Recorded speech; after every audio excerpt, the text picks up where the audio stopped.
Hey there, hi there, ho there, Andrew here, and we are starting off the summer of the Springwood Slasher with a review, recap, and react of A Nightmare on Elm Street. And before I begin, I would like to go ahead and give a quick little shout out to Cameron Lutz. You too can hear your name and see your name in one of these videos. All you have to do is send me a movie to go ahead and review, which might be a little difficult since I haven't put up an address to go ahead and send the movie to.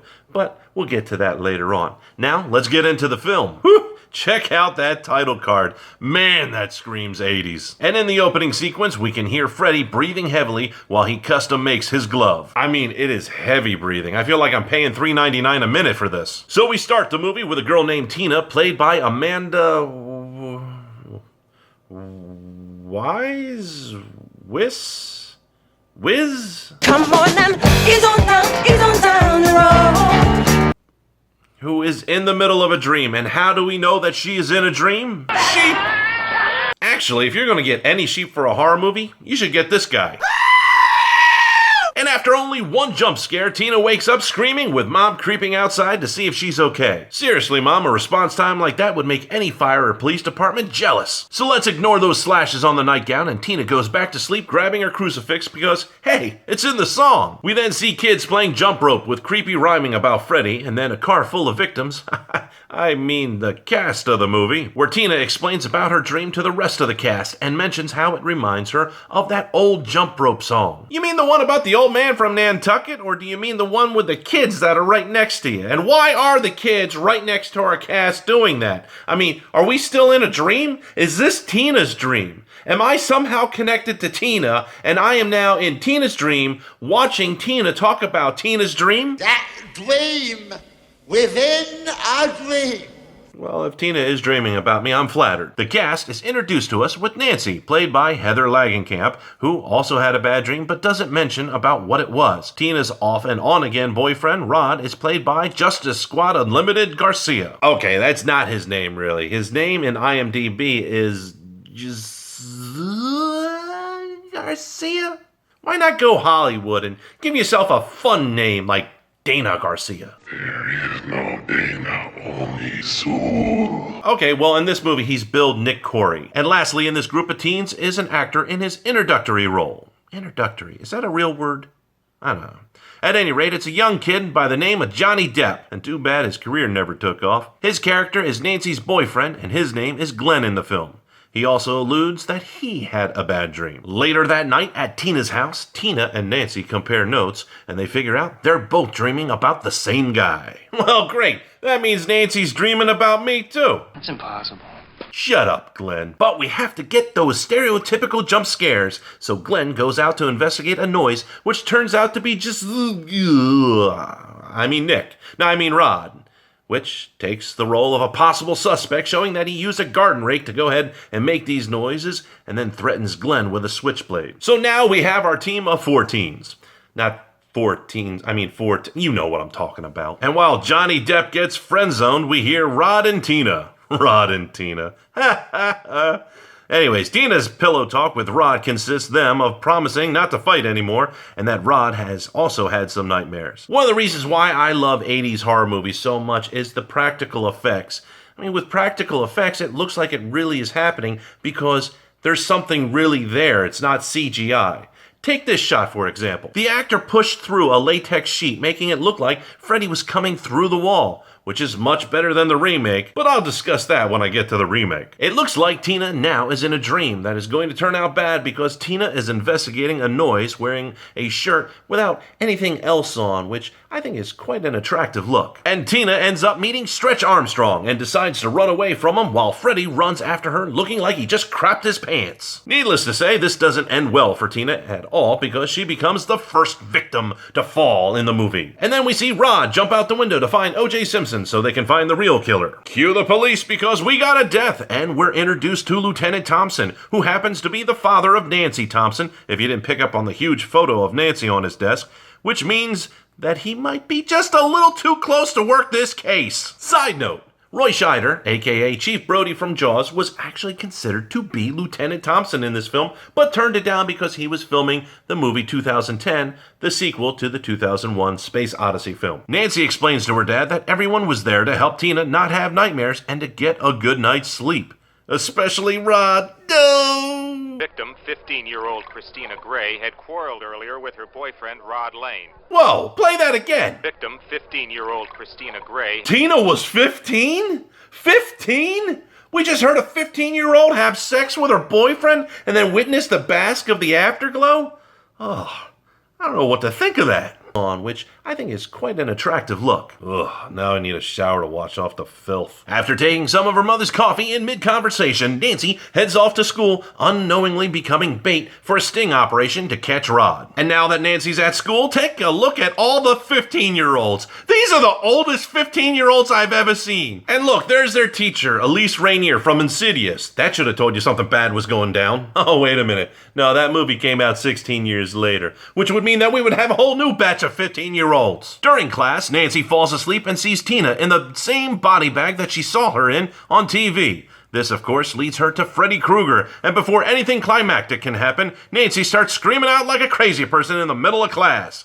Man, what people will do to get out of a test. Nancy visits Rod in jail, and don't ask me how that's allowed since he's in jail for killing her best friend, and her father is the police lieutenant working on the case. But hey, movie logic. And we get a chance to hear Rod state his case about how he is innocent, which is kind of pointless and a wasted scene because we know he's innocent. We saw what happened. This brings us to one of the iconic scenes in the movie where the shot was created by putting a bathroom and bathtub over a pool and having a stunt person in the pool under the cutout of the bottom of the tub. That is called movie magic, and that is called practical effects. Fast forwarding through, Nancy decides to lucid dream with Glenn to spot the killer while she is sleeping, only to find Freddy creeping around Rod while he sleeps in jail. Calling for Glenn, she sees Tina, who does this.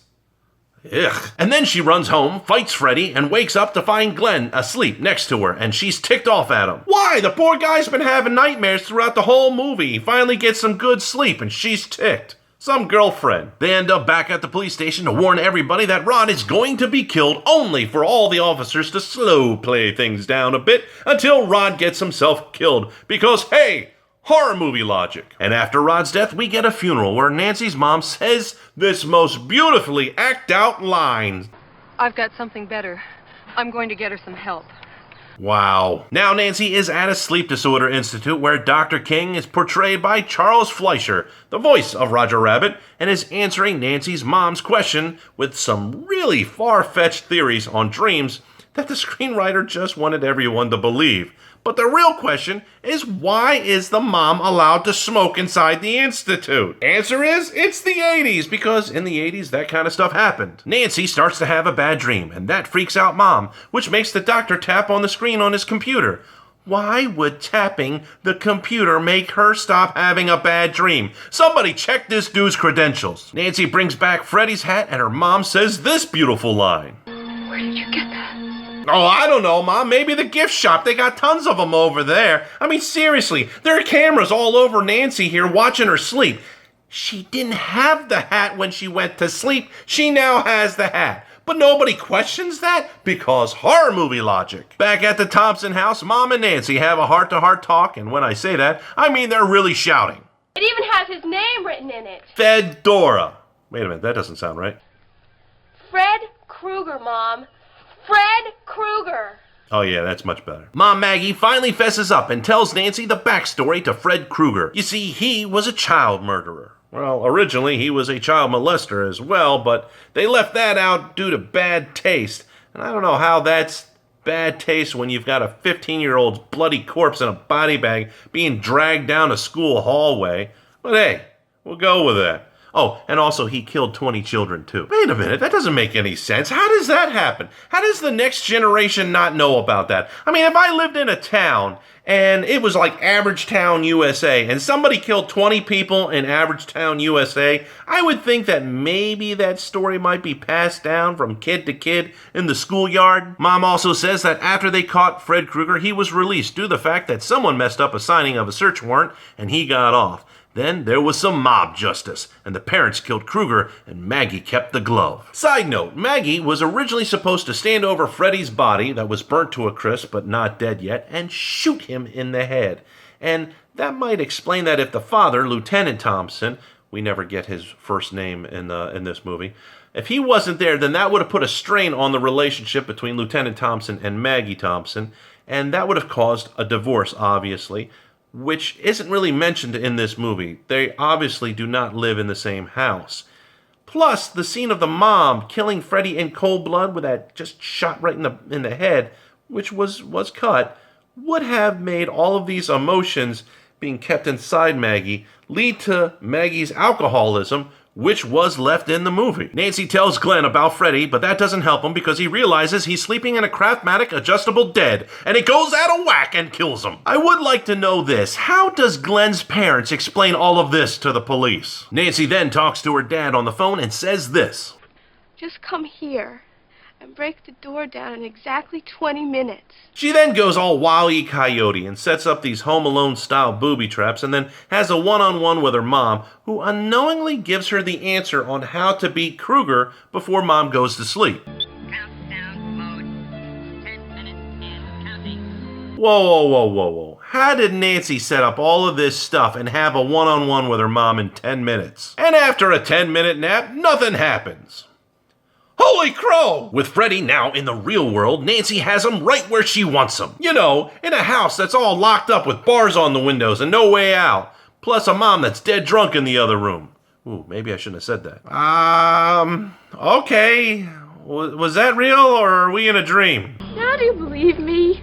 No, I don't think I do. And I've been watching this movie for an hour and a half now. And what is with the dad's reaction?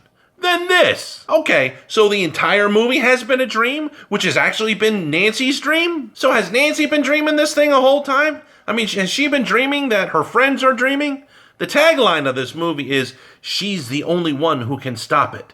And if she fails, no one survives. That kind of makes everything fall on Nancy. But then this scene, Nancy is back with her friends and mom. So this is a dream? Is Nancy still dreaming? Is Nancy like in a coma by this time? Maybe instead of not sleeping like she has been in the movie, she's actually been sleeping this whole time and her mom and dad are just waiting for her to wake up? I don't know, but that was A Nightmare on Elm Street, and I do have to say I enjoyed this movie a lot. Sure, there are a few things that could have been explained a little bit better, such as what is a dream and what isn't, besides, the typical fog being shown on the screen. But even things like the part where Maggie Thompson being the one that killed Freddy Krueger, it completely makes sense why Freddy has such a hang-up on Nancy. Her mom is the one that killed him. Also, something that wasn't addressed in this movie that is touched upon in the sequels is Glenn's parents part of the angry mob that toasted Freddy? They did seem pretty oblivious to the fact of what was going on where Maggie and Lieutenant Thompson knew. And also, what about Nick Rod's parents? Or Tina's parents? Were they part of the angry mob? I say this because it's always good to know what the motivation is of the bad guy instead of him just going around killing people. Because if you know the killer's motivation, then you know if they are accomplishing their goals or not. Plus, you get a chance to see how threatening they truly are. So all things aside, I have to say that the acting is fairly mediocre. Robert Englund really does the best job out of all of it. He's only in the movie for 11 minutes, which I find crazy because it took him 3 hours a day to put the makeup on, and he only is in the movie for 11 minutes. That is just amazing. And when it comes to the special effects, I think, holds up to the standards up to today with practical effects, even though it was done in 1984. The production value, I think, is very strong when it comes to the visuals and the direction. Everything is haunting to scary on the scales. And one of the things that I think that does not get enough credit for this movie is the soundtrack. The soundtrack really gets you in the mood. It puts you in the right frame of mind that something is not right. And there's not too many horror movies that capture that. I think Jaws is one of them, and John Carpenter's Halloween is one as well, where the music hypes it up. It increases the anticipation of what's going to happen. This movie has that type of soundtrack. I do think that this movie is a great standalone movie. Even if there was no sequels that were ever made, and it did not go into a franchise and go into the direction that it did. And really, after this movie, the franchise could have gone in many different directions than just what it did. But if you do not have this in your library and you are a horror fan, I don't know what you're waiting for. You have to go out and buy one of these movies. Actually, you should just go ahead and buy the whole franchise. But start off, buy this, watch it, Tell me what you think about it. You can leave a comment down below. And speaking of comments down below, here's a question for you. Out of all the Nightmare on Elm Street movies, which one do you think Freddy is the scariest in? Make sure you leave a comment. And as always, remember, like, comment, share, and subscribe. And I will see you in the next